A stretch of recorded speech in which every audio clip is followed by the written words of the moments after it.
الحمد لله يختص برحمته من يشاء ويصطفي من خلقه ما يريد لا معقب لحكمه ولا راد لفضله لا يسأل عما يفعل وهم يسألون سبحانه جعل في تقلب الأيام عظة للمؤمنين وفي تعاقبها عبرة للمتكلين والصلاة والسلام على سيد الشاكرين وإمام الموحدين قام بحق ربه حتى أتاه اليقين عليه وعلى آله وأصحابه وأتباعه أفضل صلاة وأتم تسليم ثم أما بعد يا عباد الله اتقوا الله حق التقوى. Hadirin sidang Jumat rahimani wa rahimakumullah. Mari kita jaga ketaatan kita kepada Allah Subhanahu wa taala. Karena di dalam ketakwaan kepada Allah terdapat kebahagiaan bagi seluruh hamba. Dan ketakwaan merupakan bekal terbaik yang bisa dibawa ke alam akhirat.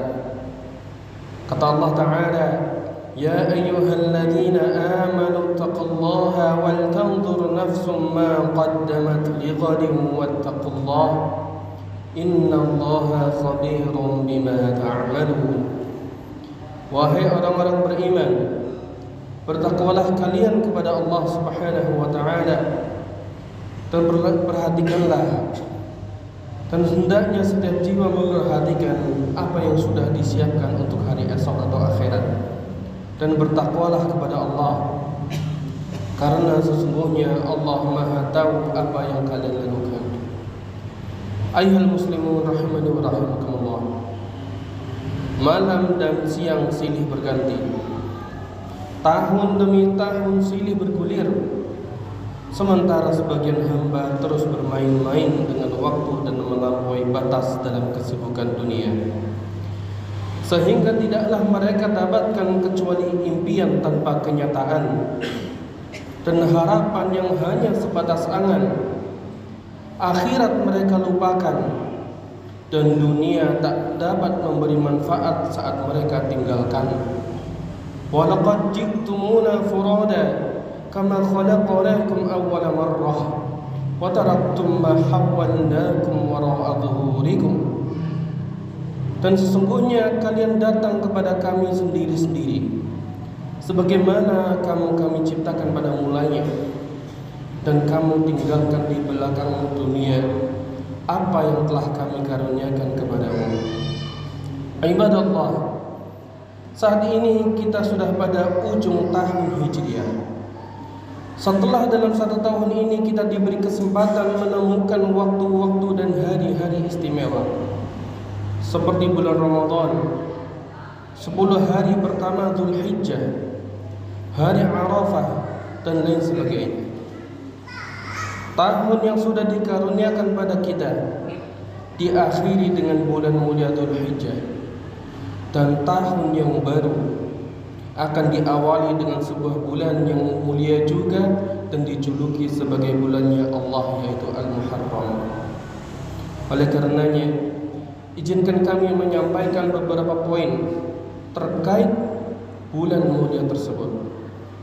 Pertama, penamaan bulan. Bulan Muharram disebut sebagai Muharram atau yang diharamkan, karena iblis diharamkan masuk ke dalam surga di bulan tersebut. Ada pula yang mengatakan bahwa penamaan tersebut berasal dari diharamkannya peperangan di bulan tersebut. Sebagaimana masyarakat Arab juga menamakan bulan tersebut sebagai bulan Al-Asam karena pengagungan terhadap bulan tersebut. Kemudian dinamakan dengan Safaratul Awal, bulan Safar yang pertama, lalu berubahlah dengan lisan Nabi menjadi Syahrullahil Muharram, bulannya Allah Al-Muharram. Poin kedua, pengkhususan nisbat bulan Muharram kepada Allah, sementara selainnya tidak. Al-Hafidh Ibn Rajab Al-Hambali rahimahullah mengatakan, waqad samma an-nabiy sallallahu alaihi wasallam al-muharram syahrallah. Nabi sallallahu alaihi wasallam telah menamakan Al-Muharram sebagai bulannya Allah. Dan tidaklah makhluk dinisbatkan kepada Allah, melainkan makhluk itu merupakan makhluk yang mulia. Sekali lagi, bulan Muharram dinisbatkan kepada Allah, Syahrullah. Dan ini menunjukkan bahwasanya bulan Muharram adalah bulan yang mulia. Kaidahnya, tidaklah sebuah makhluk dinisbatkan kepada Allah kecuali makhluk itu pasti istimewa.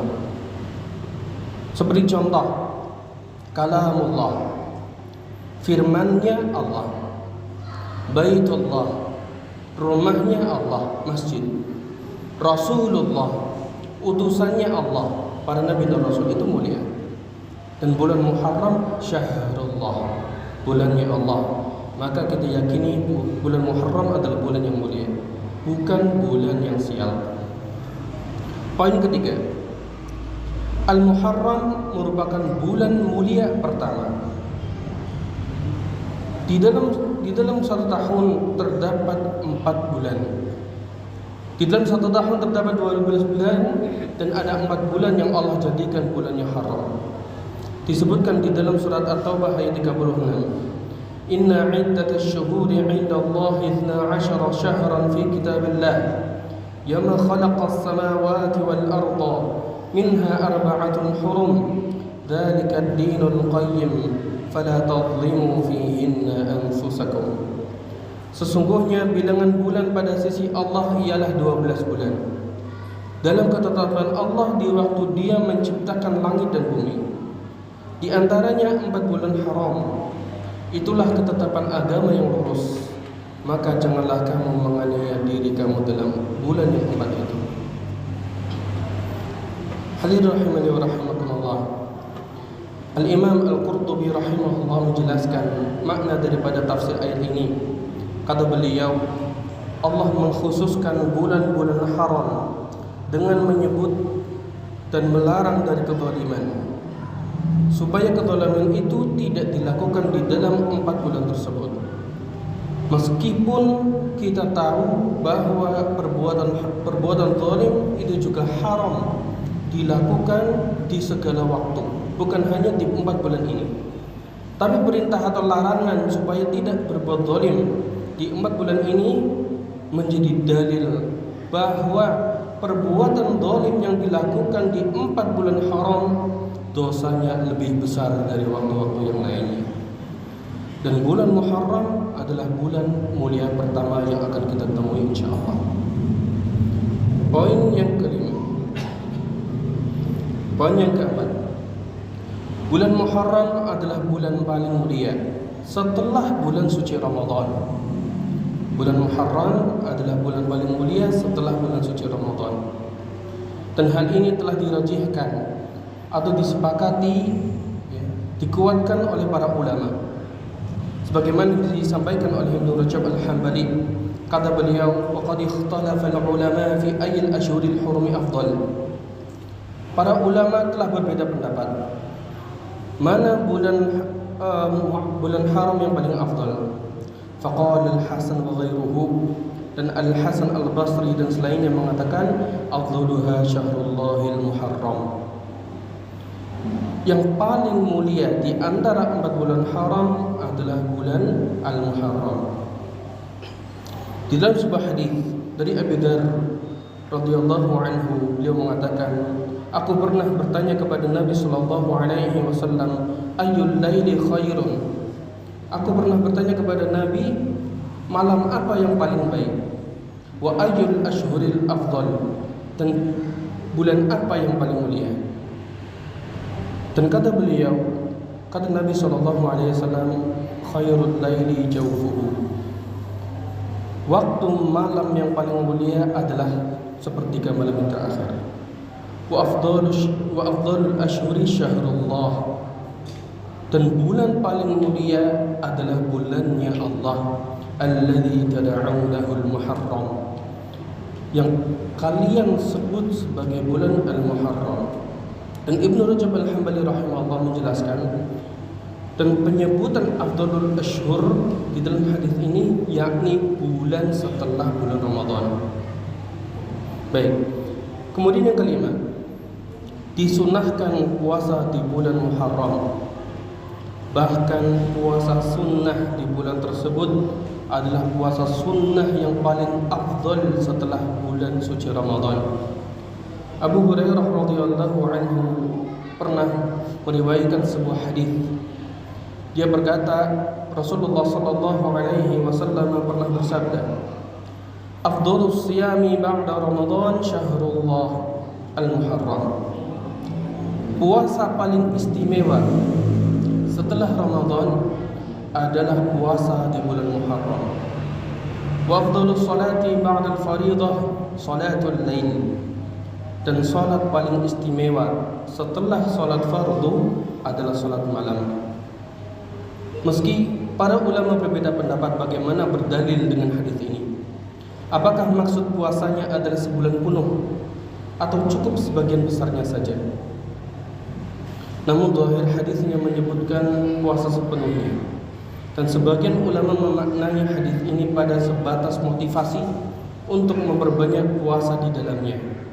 Karena terdapat hadis yang menjelaskan bahwa Nabi tak pernah berpuasa secara penuh selain bulan suci Ramadan.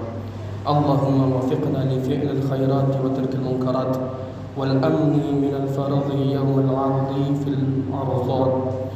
Qultu ma sami'tum wa astaghfirullaha li wa lakum min kulli dhanbin fastaghfiruhu innahu huwal ghafurur rahim.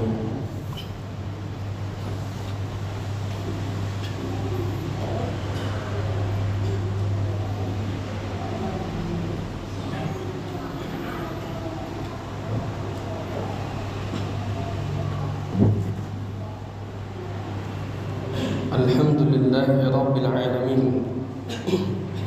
Wassalatu wassalamu ala ashrafil anbiya'i wal mursalin. Amma ba'du, wattaqullaha ayyuhal muslimun, faqad akramallahu al-muttaqin. Ayyuhal muslimun rahimani wa rahimakumullah. Di antara perkara penting terkait bulan Muharram adalah hari Asyura atau tanggal 10 Muharram. Hari itu adalah hari di mana Allah menolong kebenaran dan pengikut kebenaran, yaitu Nabi Musa alaihi salam dan para pengikut beliau. Serta hari di mana Allah Subhanahu wa taala menghancurkan kebatilan dan pengekornya, yaitu Fir'aun dan pengikutnya. Peristiwa ini senantiasa dikenang oleh agama Islam. Bahkan disunahkan berpuasa pada hari itu sebagai bentuk rasa syukur atas karunia yang diberikan Allah pada penduduk bumi. Begitu pula pahala besar yang disiapkan bagi mereka yang berpuasa di hari itu, sebagaimana disabdakan oleh Nabi sallallahu alaihi wasallam dalam sebuah hadis, "Wa siyamu yaumi Asyura ahtasibu 'ala Allah an yukaffira sanah allati qablahu." Dan puasa di hari Asyura, aku berharap pada Allah agar dosa setahun yang lalu terhapuskan. Sabda beliau ini juga dikuatkan dengan contoh langsung dari beliau, sebagaimana disampaikan Ibnu Abbas radhiyallahu anhuma. Kata beliau radhiyallahu anhuma, "Ma ra'aitu an-nabiy sallallahu alaihi wasallam yataharra siyam yawmin faddalahu ala ghairihi illa hadha al-yawm, yawm Asyura, wa hadha ash-shahr, yakni syahr Ramadan." Aku tidak pernah melihat Nabi benar-benar memperhatikan puasa pada suatu hari yang beliau lebih utamakan, dalam artian puasa sunnah, dari hari yang lainnya, melainkan puasa hari ini, yaitu puasa hari Asyura tanggal 10 Muharram, dan puasa pada bulan ini, yaitu bulan Ramadan.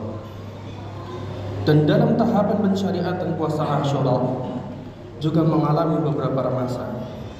saat di Mekah Quraisy berpuasa di hari itu, hari Asyura, maka Nabi juga berpuasa meski tidak memerintahkan para sahabat melakukannya. Kemudian saat hijrah ke Madinah, beliau mendapati bahwa ahli kitab, orang Yahudi, berpuasa, maka Rasulullah SAW pun berpuasa, dan beliau mengiringi perbuatannya itu dengan memerintahkan kepada para sahabat untuk berpuasa juga. Lalu saat turun perintah puasa Ramadan, Rasulullah SAW tidak lagi memerintahkan para sahabat untuk melakukan puasa Asyura. Dan terakhir, sebelum beliau wafat, beliau ingin berpuasa Asyura dan menambah puasa sehari sebelumnya agar menyelisihi ahli kitab. Meski akhirnya Rasulullah SAW wafat dan beliau belum sempat melakukannya. Ibadallah, masa hidup kita di dunia adalah modal awal kehidupan kita di akhirat. Jika modalnya baik, baik pula akhirat kita. Namun jika modal kita buruk, maka buruk pula kesudahannya. Maka hendaknya kita menyiapkan kebaikan untuk dibawa ke negeri kekal akhirat. Jikalau memang masa lalu kita buruk dan kita tinggalkan masa lalu kita dengan masa lalu yang kelam, hendaknya kita berbagus dengan taubat. Sebagaimana hal itu diperintahkan oleh Allah Subhanahu wa taala dalam firman-Nya, "Wa tubu ila Allahi jami'an ayyuhal mu'minun la'allakum tuflihun." Dan bertobatlah kalian semuanya kepada Allah, wahai orang-orang beriman. Yang dipanggil oleh Allah Subhanahu wa taala di sini adalah ayyuhal mu'minun, bukan ayyuhal khati'un, bukan ayyuhal musyrikun, bukan ayyuhal kafirun. Tapi yang disuruh untuk bertaubat adalah ayyuhal mu'minun, wahai orang-orang beriman. Orang-orang yang biasa sholat 5 waktu, orang-orang yang biasa memegang mushaf Al-Quran untuk dibaca, orang-orang yang biasa melakukan puasa di bulan suci Ramadan, Allah masih suruh mereka untuk bertaubat kepada Allah Subhanahu wa taala.